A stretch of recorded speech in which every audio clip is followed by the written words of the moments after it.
Olá pessoal, sou o professor Cefas de Física e vamos comigo resolver a questão 113, que é uma questão que fala sobre conceitos de calorimetria.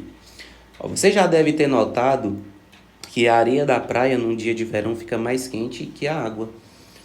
Durante a noite, por outro lado, a areia se resfria muito mais rapidamente, enquanto a água se conserva aquecida por um período mais longo.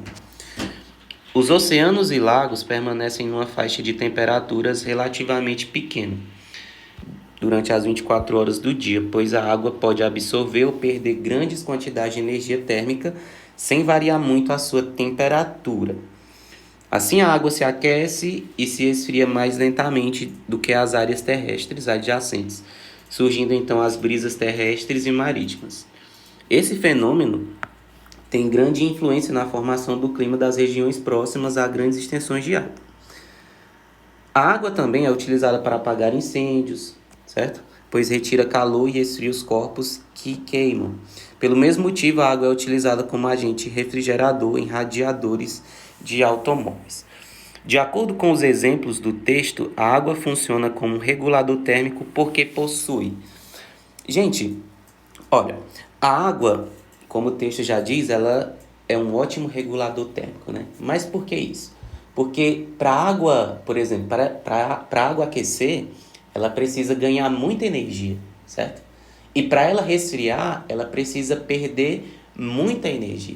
Então, quando a gente fala disso, né, da quantidade de energia que a água precisa receber para aquecer, a gente está falando de calor específico, né? Então, por isso que a resposta, no caso, é letra C, calor específico. Mas vamos entender aqui, né? Só fazer o exemplo, e um exemplo que ele citou no texto, da água e da areia, né?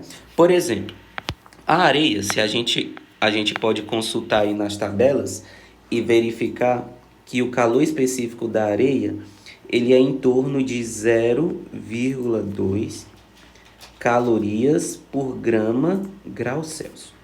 Já o calor específico da água é em torno de 1 caloria por grau Celsius. Professor, calma aí, o que isso significa, né? Por exemplo, vamos imaginar que estamos aqui de dia, né? Tem aqui um sol, que é a fonte de energia, ele está jogando aqui irradiação térmica, certo? Professor, o que significa dizer que o calor específico da areia é 0,2 calorias por grau Celsius? Então, você lê assim, para 1 grama de areia elevar sua temperatura em 1 grau Celsius, ela precisa receber 0,2 calorias. Então, se eu tenho 1 grama de areia e quero fazer com que ele aumente a temperatura de 1 grau Celsius, eu tenho que fornecer 0,2 calorias. Já na água, para que 1 grama de água aumente sua temperatura em 1 grau Celsius, eu tenho que fornecer 1 caloria. Então, veja que para aquecer a água eu preciso de mais energia do que para aquecer a areia, certo? Então, a regra é a seguinte, pessoal. Quem tem grande calor específico tem grande o quê? Dificuldade de variar a temperatura. Variar a temperatura. Então, por exemplo, se a água ela tem maior calor específico do que a areia, é porque para eu aquecer a água, eu tenho que fornecer mais energia. Então, quem tem maior calor específico, ele tem mais dificuldade de mudar a sua temperatura. Da mesma maneira, é no resfriamento, tá bom? Então, por isso que a água é um bom regulador térmico, porque possui elevado calor específico. Logo, letra C. Bons estudos, pessoal, e até a próxima.